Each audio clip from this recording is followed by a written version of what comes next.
This is the Fix Your Sciatica podcast.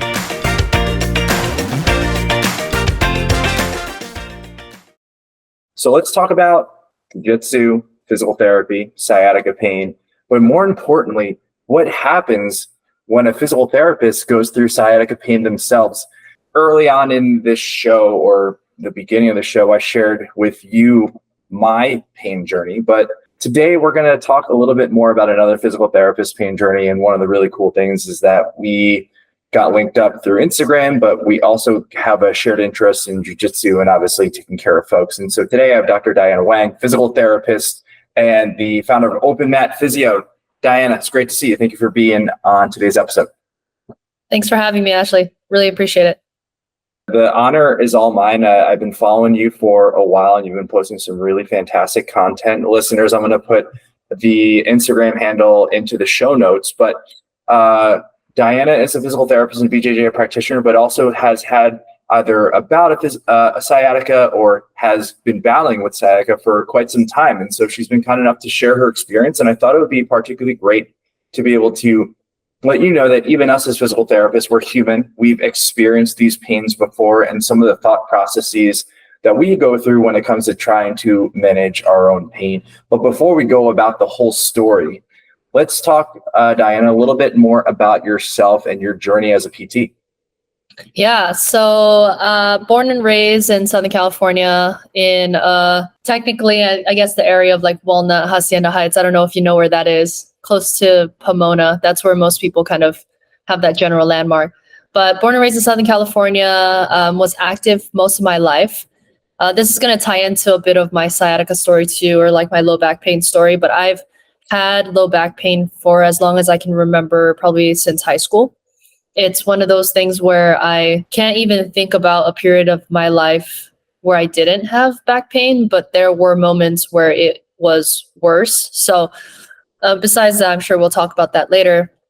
Graduated high school, wanted to go into physical therapy. That's always been my path that I've kind of set my eyes on. I've been really lucky since I was at a young age to know that I wanted to go into PT.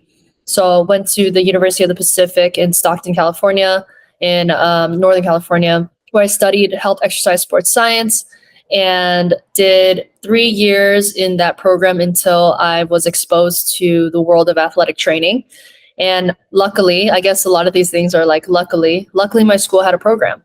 And so after a little convincing and then a couple friends saying, if you do it, I'll do it, we applied and we got into the program.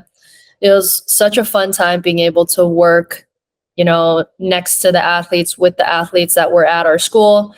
We were a D1 program, but granted, our teams were not that great, but it was cool to be able to have D1 facilities, D1 access to equipment and all that kind of stuff. So that was really fun. After I finished my athletic training degree, I still had this piece of me that wanted to go into physical therapy because rehab is such a big part of my life when I was in high school, and also just was the peak of my interests of things that I wanted to do in later in life. And so I was like, I still want to go into PT. And across the bridge, we also had a physical therapy school at UOP. So I applied into that program. I was very fortunate to have gotten in the first time, and then did my DPT there. It was a 2-year accelerated program, finished that, and then moved back down to Southern California to start my first job as a physical therapist in like South Orange County. So that's kind of like my journey in the beginning. And without going into too much detail, is I was working for somebody for a while, and then through certain experiences of not loving that specific setting of working in a mill, I decided to quit, try to do my own thing. And that was right before COVID happened and all the shutdowns happened. So obviously everybody in the world had to kind of pivot in a way and adjust.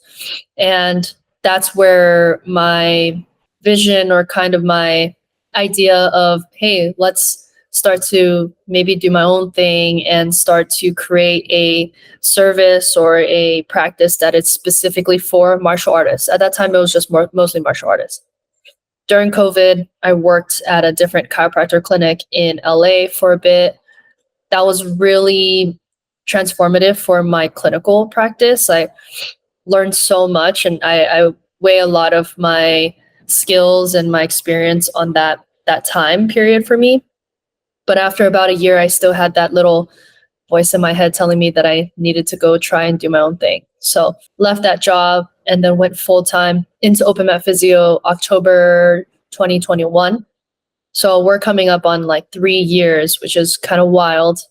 But so far, it's been the best experience I've ever had. Like through the ups and downs, of course, it has its own difficulties and challenges, but through every single challenge, I've learned and grown and learned things about not just myself, but about the world and about people, which I've been very, very grateful for.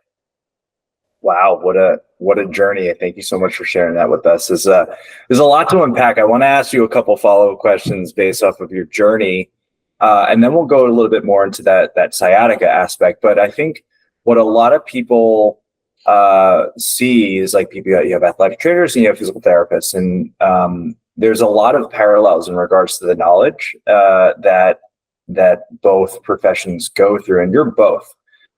I only know kind of from a surface level a large difference between ATCs and PTs, and a lot of patients probably see no difference because they don't have the opportunity to work with one or the other, or they've worked with both and they seem to have kind of the same experience. So briefly, tell us a little bit more about the difference between an ATC, an athletic trainer, and a PT. Yeah, so the way that I see it in the simplest form is that a ATC is more of a generalist. So they see everything from pre-injury to preparation to being on the field, like anticipating things that are happening, to injury, and then to some sort of acute care, depending on what the injury was. And then most of the time when I was in my program is we would do a little rehab, but most of the time if they really needed it, we would just refer them out to a PT clinic nearby or something where they would get more intensive rehab. So on the other end, you have your physical therapist who may not get the whole beginning portion of, pre-injury and all that kind of stuff. Most of the patients and the clients we see are post-injury. Either they've been dealing with it for a long time or they're post-op and they've been doing some sort of rehab, and then they come to see us for the more intensive side of their recovery journey. Very cool. I appreciate you breaking that down to get even more clarity for the listeners right here. You brought up a really interesting thing about going through this journey and transitioning from, say, like working for someone to transitioning to creating and building up open mat physio. One of the things I realized when interviewing other practitioners who have opened up their own companies, obviously, number one is from like a business and logistics standpoint. But one of the things that I found, the second biggest component is just the approach to clinical application, how they actually treat their patients and their clients. And I really appreciate that because there's many other ways to make money, but we're all driven to be able to help people. And if we can't provide the care that we set out to do and what patients deserve under the setting of someone else's umbrella, it makes the most sense for us to take a step back and actually provide it in a way that is actually both conducive for us to provide the best care for our patients. So, just had to make that observation, and I appreciate that. So let's take a deep dive into your sciatic pain journey. I know that, you can't recall a day or a time where you haven't had any back pain. So let's talk about it. Let's kind of present it as you're sharing your subjective history with PT. You're reviewing it with yourself, so that way you can get so we can all get a better idea of what has been going on. Yeah, I think if I try really, really hard to remember back to like the first time I experienced it, I think it was because when I was in high school, I played basketball. So like I mentioned in the very beginning, I've been a pretty active person my entire life. I played basketball for most of my years in high school. And there was one incident where I remember driving to the basket and this girl shoved me where I hyperextended my back. And I just remember that was one of the first moments where I felt it. And another specific moment where I remember feeling it was I was squatting with some friends. And then for some reason, it wasn't a super heavy weight, but I was maybe not paying attention or something, went down into the squat. As I came up, I felt this super sharp pain in my low back. And then that turned into like the sciatica issue where I wasn't able to get off like the ground or get up from the ground for like 2 days. And I remember it being super painful. And that was kind of like my start of dealing with low back pain. And I think as I got older, it was more of some of that nocebo stuff that we hear in the industry, which is very unfortunate, of don't do this, don't do that. And I remember in PT school, even in PT school, I got some nocebo. Like I had a professor that would tell me that I didn't have enough extension or mobility in my low back, and that's the reason why I have issues. And as much as maybe that is true in some way, shape, or form, like it really shaped my way of seeing my body. I'm like, oh, so I'm limited in a lot of ways, which kind of sucked. But from, let's say, as I got more and more into adulthood, I would notice episodes of more achiness. I would wake up and my back would just hurt. I would have like left hip pain. So my left hip is more of the problem child for me. And that's where some of my sciatica really flares up when I do have issues. What it really feels like is more of just pain in the glute and then some numbness down the leg with low back pain as well. So the most recent episode that you saw on social media was when I went to Asia with my family.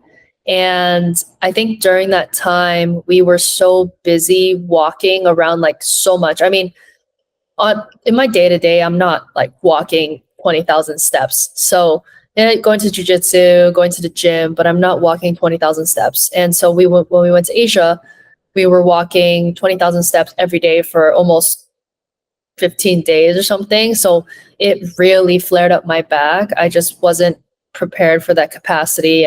And when I came back, it just lingered around for a really long time and I wasn't able to get rid of it. And doing any jujitsu that required me to flex or even extend, both directions were really irritable.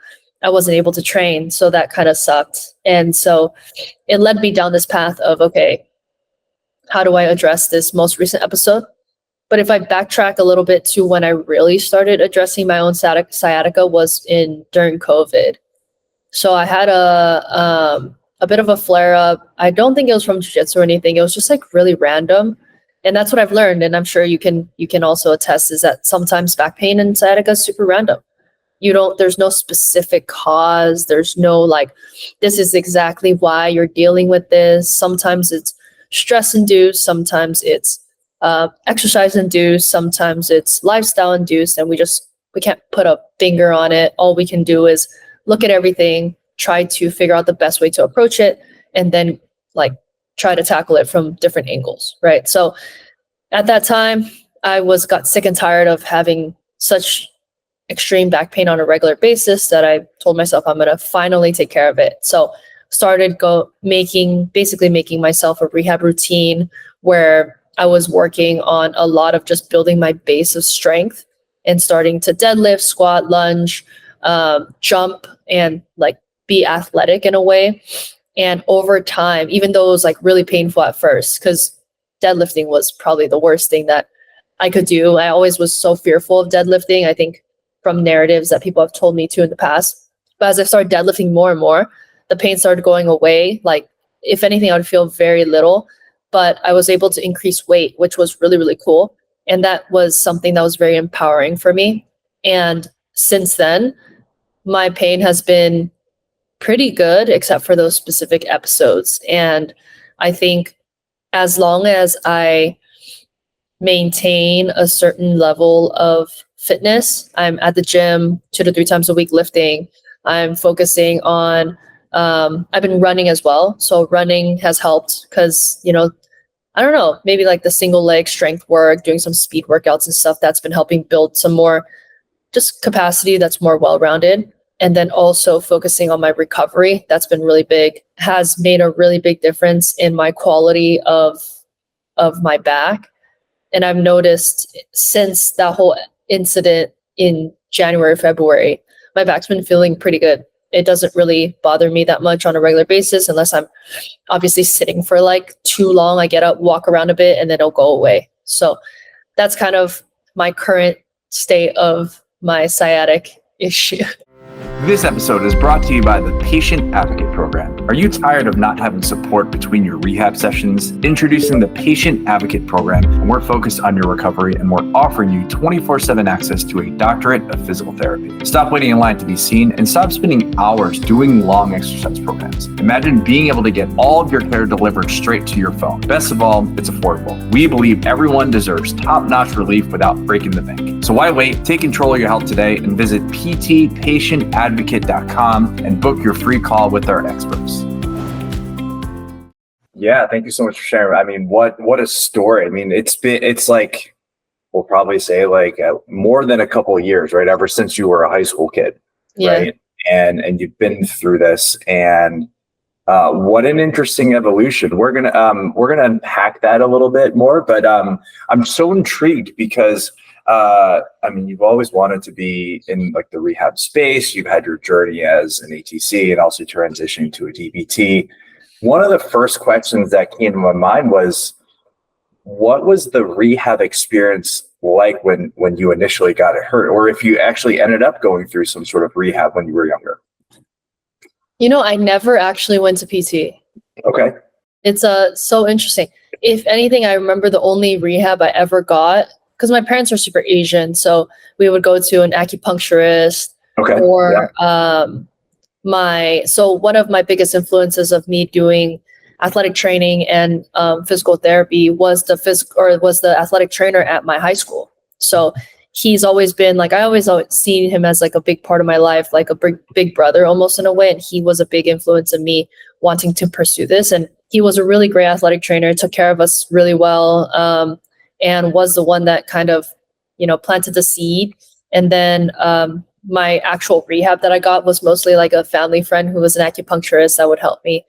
But other than that, I've never actually gone through PT, like traditional PT myself. Like as an actual patient. Okay. Yeah. And so you had your actual athletic trainer as a high school student. Was he like helpful in or just trying to manage it, or was it mostly like, tell us a little bit more about that. Yeah, I think he was trying his best, but it wasn't like, I think at that time also the evidence in strength training, the evidence in building a foundation wasn't as strong, maybe for some populations, but for the general population, it seems like it's been more so in the maybe last like 5-6 years where I really have heard people, oh, you really need to be a lot more active, build some strength, lift some weights, especially in jiu-jitsu, and I think in general, he was helpful. He was trying his best. And with the acupuncturist, I think he was also trying his best as well. But it all just felt like temporary relief. It would just go away because then they would just do some cupping, some needling, and then it'll just go away for a bit and then it'll come back. And it'll go away and it'll come back. And it's like, it almost just got to a point where I expected it. And I was like, oh yeah, my back's probably going to hurt. And I hated that feeling because it limited me so much on the things that I was doing. And throughout all this, you brought up the concept of nocebo. Can you tell the audience a little bit more about what that truly means? Like maybe the listeners who are just general population, people who have been dealing with sciatica pain or chronic pain for a long period of time, they probably have come across it, but with you presenting it in a way, I find it to be extremely positive. And I know my definitions, but I would love for you to share, what your thoughts on that. Yeah, I guess my definition of a nocebo is some sort of statement or some sort of phrase that people say that maybe is a narrative that they've heard from another clinician or the internet or something that actually invokes fear in the person that they're talking to. So for example, something like looking at an image or talking to a doctor and they're saying, oh my gosh, you have a back of an 80-year-old. I'm like, that is literally the worst thing you can say to somebody, because now they're like, oh no, I'm fragile. I can't do stuff. And now I'm just going to limit myself as well. So I think when my instructor, I don't think she meant to cause harm, but when she said, oh, you barely have mobility in your back, I'm like, what? And then that just caused myself to go into this thought process of, oh no, because I have no mobility, then I shouldn't do this, I shouldn't do that. Whereas we shouldn't be planting those types of thoughts into people's heads. 100%. Another clinician I find to be a big inspiration, a mentor of mine, is Dr. Ursin Religioso. If that name sounds familiar. The eclectic method. He talks a lot about like pain and nocebos. He also describes them as thought viruses as well as. And one of the most important things, listeners, is that how we describe things, and this is on the whole psychology aspect, and words matter. How you describe things actually have a huge impact in regards to how you feel and how your body reacts to things. And so when you are in fear, everything is going to hurt and everything is going to be scary, and it's going to stop you from doing the things that you love. And so I'm really glad that you brought that up, because I know that for when I'm working with the patients that I come across, they're coming in and being like, I'm so afraid, or the doctor says I have a destroyed this, and they're like, I'm surprised you're walking. And usually what I'll say is at the time is I'll say, listen, how old are you? You're like 40, 50 years old. Like, the reality is that every decade in life, we're going to have some sort of abnormality via an MRI. And this is actually my case. And I don't know if you agree with me, but I'm going to make a case that I actually think we should get MRIs every single year. So then that way, at least we can actually address these orthopedic changes, right? And so because of the fact is, like, if you've been dealing with sciatica pain for like 10 years, or you're not dealing with any sort of pain right now, and the next day you have sciatica pain, you get an MRI and they're like, okay, you have a disc irritation or disc herniation. That disc could have been herniated years ago. Totally. And you could not have pain regardless, right? So, there are a lot of things that come to mind. So I'm so glad you brought that up. And it is interesting, especially as a PT, to, you're learning about this, but all of a sudden learning about this creates enough fear in you to make it even more challenging. And so I think as physical therapists, sometimes we have to be mindful of helping our clients and our patients find perspective, because when people are in pain, a lot of times they're in a bit of a tunnel vision and they want to find the answer. They want to know exactly what's happening. But as a PT, we have to bring all of that information also with a heightened nervous system of the other person, and be able to create a space where it's safe enough for them to be able to express how they feel, but at the same time, gently give them the evidence of what is really going on. Because the evidence says otherwise in a lot of ways, that our patients can present things. And we just have to say, well, I hear you, and I know that that's something that you feel. And sometimes I just don't even go into the explanation of that. I just have it in the back of my mind, almost as a sign. And I'm like, okay, well, they're going to believe this. I'm going to create a program, some sort of structure or some sort of exercise, set. And I'm going to prove to them that inadvertently, or what is it called? Like from the side, I guess, that show them that their thought process or the belief is actually not true.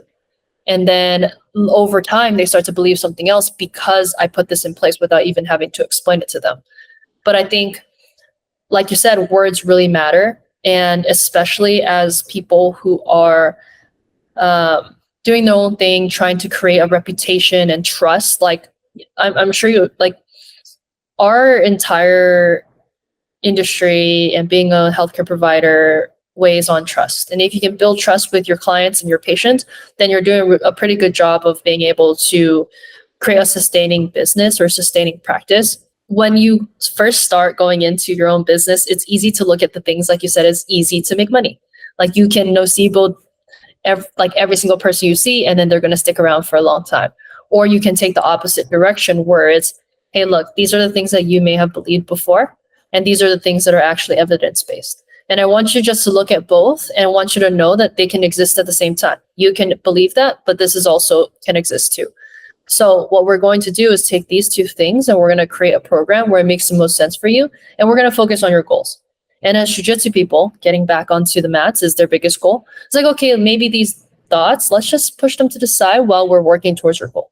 And over time, I've seen people who have thought a certain way, 3 months later, 6 months later, depending on what they're dealing with, they'll say, oh man, I've learned so much about this process. And the biggest thing I learned is that everything that I believed before, that was all from either Google or from doctors that may have had good intentions but didn't know better advice have told me. And that is, in my opinion, the biggest win outside of them being able to get back to training, 100%. Being able to, as you said, create a safe space for these folks to actually like make these changes and like take a step into areas that are unknown, right? To be able to, in fact, challenge those beliefs. So, let's talk a little bit more about that, like that strength and conditioning program that you got yourself into, because you've been dealing with this for a number of years. And you said there was a point in time, we'll call it like a breaking point where you're like, I just got to start moving, right? I got to start moving. I got to start exploring it. Maybe the large portion of the pain that you were feeling was really more of a protective mechanism because of the fear that was instilled upon you, most likely during physical therapy school, like maybe a little bit in high school, but like definitely it's like, oh, well, you're limited in extension. Well, what does that mean? What is that going to do for me? Right. And so as you were sharing that, a couple of thoughts came to my head, and I was trying to figure out, okay, well, why or how was this so successful for you? Mm-hmm. Right. So you talked about capacity, the ability for people to just handle a certain amount of stresses, or how big is that bucket that you have, but then also recovery, right? Being able to do the necessary things to allow yourself to recover from the stresses that you encounter, whether it be from exercise, life, and in general. I forgot the third piece that I missed, but I think the biggest thing was like, and then the second, obviously, it's overcoming that fear. And one of the things I always found to be very interesting is that whenever I encounter, you've probably seen this, whenever someone is experiencing pain or some sort of injury for more than 3 months, like they're in the chronic stage right now, right? They're in the chronic stage. And I often say, listen, it's been 12 weeks. Whatever is actually injured has already been healed. We've gone through the inflammatory processes. The tissues have been healed already, or it might not have, but now we just got to figure out how we can create a safe environment for these folks to start moving. Does that sound about right? Yeah, absolutely. I think most of the time what people are really trying to hear is that things will be okay. Because a lot of times you see so much catastrophizing on the internet of like, oh my gosh, if you move and bend, your discs are going to fly out of your back and you're going to explode. And I'm like, first of all, that is impossible without getting hit by a car, which we don't want to think about. But it's nearly impossible for your disc to just fly out of your back. But yeah, I think at the end of the day, people just want to know that, oh, okay. It's like the whole concept of like when you show up to a scene and someone's like hurt, and then you're like, oh my gosh, like they're gonna be like, oh my gosh, right? But if you show up and you're like, okay, I'm scouring the scene, everything's good, okay, cool, they're safe, but we need to address this, and you go in like a calm demeanor and you say, hey, look, this is what happened, we just have to take you to the hospital and do all these things, you're gonna be fine. A lot of times they're gonna be like, oh, okay, I'm gonna be fine. And that's like how I see working with patients who are very neurotic when it comes to their chronic pain. I also find it to be really helpful whenever someone who is very sensitive to their pain and I also have that fearful aspect, or it's like, oh my gosh, I had a huge flare up yesterday, I don't know what to do. I often like to share with them, and I find this to be particularly effective, is actually trying to approach your pain from from a position of curiosity. Every flare up, everything that we do is another data point to give us a little bit of a better idea. I love eating food. I've seen your stuff on Instagram. I know that you love food and pizza. So, consider this as like every piece, every flare up or every stiffness that you feel, it's going to be more of like a breadcrumb or pizza crumb. That gets us a little bit closer to trying to figure out the problem. And so when we look at it from a position of curiosity, we have a lot more control over how we can do things or how we can react to it, as compared to, oh my gosh, the sky is falling. Because when the sky is falling, nothing's going to work. And so being able to provide that safe space is key. And so I love the fact that you got back into squats, lunges, deadlifts. A lot of times if you go on Reddit, they're like, can I do deadlifts? And everyone's like, never do deadlifting. So, and oftentimes I find it's not necessarily like the what yes, definitely what you do is important, but I think what's also extremely important, and I don't think just as a profession, as physical therapists, like it doesn't, there's not as much of an opportunity to look at how things are being done. And so kind of walk us through as, especially for the deadlifts, right? You're like, okay, well, PT school said that deadlifts were bad, but then there's like a growing number of evidence that actually deadlifts are particularly good. What is that? What's that bridge that's going to help you get over that hump? What was that thought process? What were you trying to do? What were some of the cues that you found to be particularly helpful to help you overcome that hump? I think what really started kind of my journey was having good mentors and people around me that really encouraged me and brought the evidence in front of my face and said, look, like this is actually what the science says. And what we have to do is just find a safe entry point. And this is kind of how I approach all of our clients is everybody that comes to us is just looking for a safe entry point on this, spectrum of rehab and lifting and or like strength and conditioning, athletic performance, right? So I had to treat myself that way. I knew exactly what certain limitations I had in terms of joint mobility and all that kind of stuff. But I think what it really came down to, my biggest hurdle was the mental side.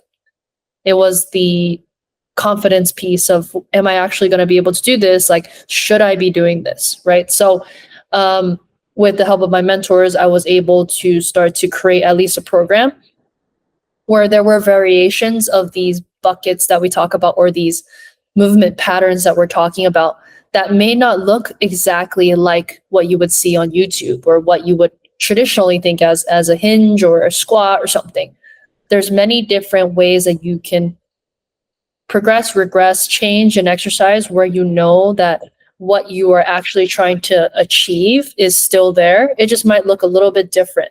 So what we did with the help of my mentors again is they helped me create that starting point of, okay, if you can't do this right now because you're scared or it's painful or you're just limited, then we'll do this. Okay, that's not painful.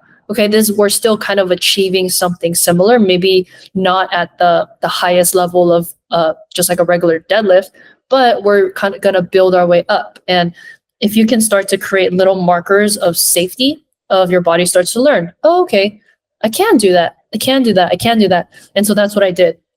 I took all of the movement patterns that we generally see in strength conditioning, and I just broke them down into pieces and variations where I felt like, okay, is this a red flag? Is this a green flag? Is this a yellow flag? Where does it kind of sit? Okay, if it's a green, then I'll keep it in. If it's a red, then I'll change it into something else where I understand what I'm trying to get.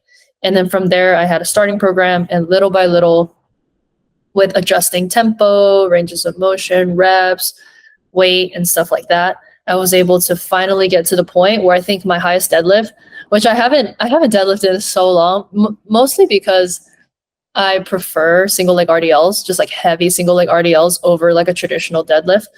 I haven't deadlifted in a long time, but I think my highest deadlift was like 210 or something. And that was like where I knew I was like, oh yeah, like I feel really strong at this point. And it took a long time. It took probably 6 to 8 months for me to really build up to that point. And then when I got there, that's when I felt comfortable with being able to adjust my own program, being able to know how to dose certain things to make sure that the body is responding well. I love that. And I love that you use the red flag, green flag, yellow flag analogy, because what you did a very good job of doing was being clear in regards to what you wanted to get accomplished. But also, I think where a lot of people, when it comes to approaching exercise and even a rehab program, is just overlooking how things make them feel. You probably have seen this, like people go to you and they're like, yeah, I went through this program and I don't know if it's helpful. And it's like, okay, well, tell me more about it. Well, they gave me all these 15 different exercises. And what was interesting is that during that time, during that person's experience, they were probably given 15 different exercises, but they were never actually reflecting on, is this making me feel better? Is this making me feel worse? Is this not impacting me? Or can I do this without pain? And listeners, this is a very important piece, is that like when you're working with someone like Diana or myself or anyone, you have to let them know how it's making you feel, because pain is an invisible thing. We can try our hardest to objectify it through our scale of 0 to 10, but we can also kind of rate it on like the Oswestry low back index, right? Like we have those opportunities to be able to say like, how can this like objectify? But ultimately the pain that we're dealing with, it's an experience, it's invisible, and we cannot read minds. I wish we could. That'd be amazing. That'd make our lives a lot easier. But if we don't know what you're dealing with, then it's either like, one, people like Diana and myself are going to keep nagging you. How does this feel? How does this feel? How does this feel? Obviously to a point where we don't just like get you to a point where you're like super sensitive to everything, but we need to know what is going on in order to actually say, okay, let's progress, regress, or change a different angle. Mm-hmm.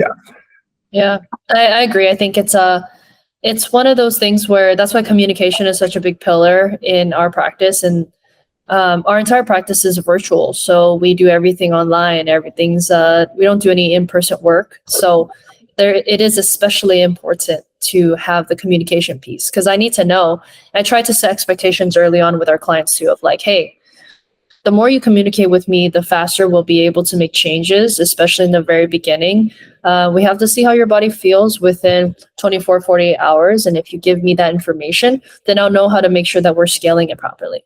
And the more information you give me, the better I'll have in terms of a database of how your body responds to certain things. And if something is off, let's say you do have a day where you're not feeling great, we can look back and lean back on everything that you've done where you have felt okay, and maybe just take this as an anomaly. And then usually the next day they're fine.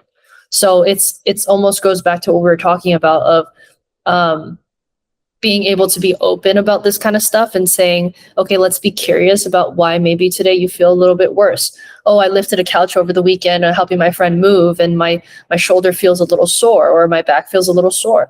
Okay, that makes sense. Maybe just back off on a couple of things today, and then tomorrow we'll reevaluate. And a lot of times I wake up, oh yeah, I actually feel pretty good. So it wasn't something that was red flaggy that needed to be like, oh my God, addressed immediately. It's just, be curious about it, make sure you take everything into consideration, and then move forward in the way that you feel like is appropriate. In regards to curiosity, I mean, approaching new skills, it's always really hard, especially as an adult. I practice jujitsu, you practice jujitsu as well. We all started and it's like pretty terrible, but what's interesting is that we're physical therapists and we have the opportunity to take care of ourselves and our training partners. And so when it comes to being a BJJ practitioner and a physical therapist, let's talk about some of the strategies or things. Like we're going to take a deep dive and just kind of like taking sciatica and applying it to jiu-jitsu, sciatica, and low back pain. Like what are some things to consider or that you look for when you're working with BJJ athletes and they're like, Diana, my back is killing me.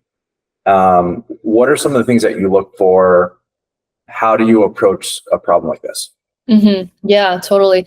So I think, one of the biggest things that is a priority for me that we have to get before the end of our call or anything that we're doing is how much volume they have in jiu-jitsu or lifting, or what are they doing in terms of volume wise, and then also what are they doing intensity wise?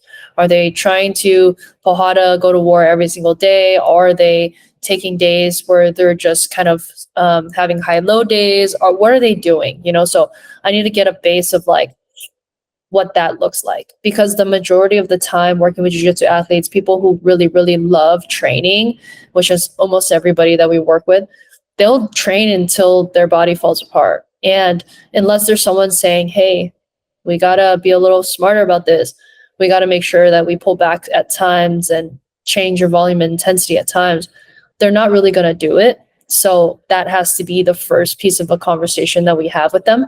And if you're able to tweak things properly with decreasing volume, maybe in the beginning for a bit, slowly add it back in towards the end, a lot of times you've prepared them well enough in between. And then when they go back, it's seamless. The other thing I usually look for is if they have a background in some sort of lifting, or if they've never lifted weights before, because that makes a really big difference. And a lot of jiu-jitsu athletes like hate lifting weights. They're like, oh, it's the bane of my existence. And I understand, because sometimes lifting is really boring. But if I put into perspective, like we're going to have to do some work for in terms of building up your foundation. But once you get to a point where you feel comfortable, you only have to go to the gym twice a week. It could be like 45 minutes at a time. It doesn't have to be anything crazy. And then they're like, oh, okay, well, that's more digestible rather than people saying you got to hit the gym 5 to 6 times a week, chest, arms, like all these what's it called? Different types of programs. But in order for us to get the most out of lifting, we have to make sure that it's efficient and also make sure we keep the main thing, which is jujitsu. And I always try to be like, if you hate lifting, just think about it as you're lifting so you can be healthy on the mats. And a lot of times they're like, oh, okay, that makes a lot of sense. I'll do that. So those are typically the things I look for on like a broader scale with jiu-jitsu athletes before we dive into like the actual assessment of looking at their body. Yeah, that makes total sense. It's kind of like a load and stress management. And, what's really interesting is the fact that there's been a lot of talk and research about young kids. It's like, whether it be basketball, like whatever sport, like parents see their 7-year-old excelling in soccer and they're like, well, I got to get my kid into like more soccer camps and everything. But both you and I know, and also like a large part of the medical community knows, well, number one, they're 7 years old. So like there's a whole bunch of development that needs to happen. But one of the best things that you can do to keep your child healthy, especially when they're a young athlete, is to actually vary their sports. And it's just so interesting because we do that for our children, but we forget that as we become adults. It's like, well, we want our kids to be like multi-sport athletes, but yet if jiu-jitsu is what we love and that's what we're always going to do, the rule applies for everyone. It allows us to recover from all the stretches, especially from the training that we go through, because it's pretty intense. I train 3 days a week. I usually go Wednesdays, Saturdays, and Sundays. And usually because they're spaced out, I get an opportunity to train hard, which means the other rest of the week, I'm lifting. But it's interesting because I lift Monday through Friday at 6 a.m. every morning. And people are like, oh man, you're so dedicated. That must be so hard. And I jokingly say, but it's true. I say, I go in every day, but like on a scale of like 0 to 10 intensity, I'm giving it like a 5 Monday through Friday. And like, that's what's going to allow me to stick through this. And I realized with adding this, I definitely feel a lot better. Definitely feel a lot better. I think it's stronger, and like my joints feel better too. And so, I transitioned from college swimming to CrossFit to jiu-jitsu, and early in my career, jiu-jitsu career, we're all early in our career. But a large part of it, I was like, I just want to do jiu-jitsu, and I didn't hit the weights, and I was like, why does my body feel so beaten up? And it's like, okay, cool. I'm still training 3 days a week, but I need a little something. I need a little cross training to change it. So I'm glad that you brought it up. And yeah, everything, and especially when we're adults and we're busy, we don't have time to do stuff that, for lack of a better word, sucks, right? But it does make sense for us to do things as long as we know that there's some sort of end goal or some sort of journey that we're working towards. So I'm glad that you brought that up, Diana.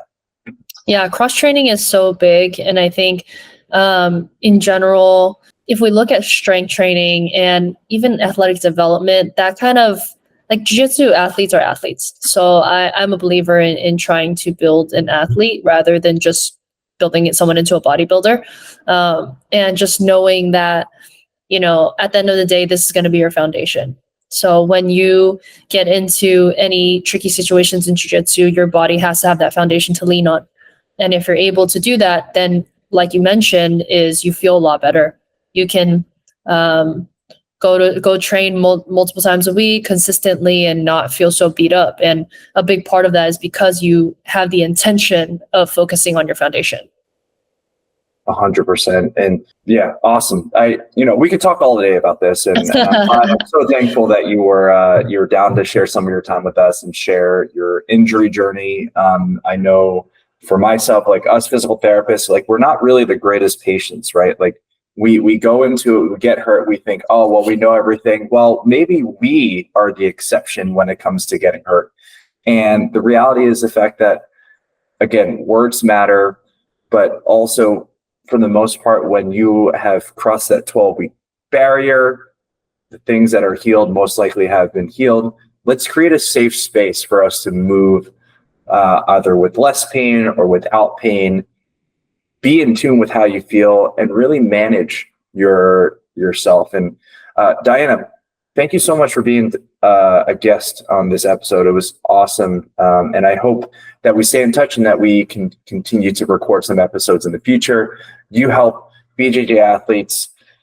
For the listeners who are like, yeah, I think I want to work with Diana, I want to get in touch with Open Mat Physio, what are the best ways? You can find us on Instagram, Open Mat Physio, website, Open Mat Physio, basically everywhere Open Mat Physio, you can find us. So, but yeah, no, I really appreciate you having me on today. It's always fun to be able to have conversations about jiu-jitsu, about injuries, about the most updated evidence in terms of rehab and recovery. And I'd love to do more episodes if you're willing to have me. 100%. Thank you so much. Thank you so much for tuning in. We hope you got some help from today's podcast. And for more info, check us out at ifixyoursciatica.com. Have a fantastic and pain-free day. No patient-therapist relationship is formed by listening to this podcast. We are not providing medical advice, and all information should be confirmed by a medical provider.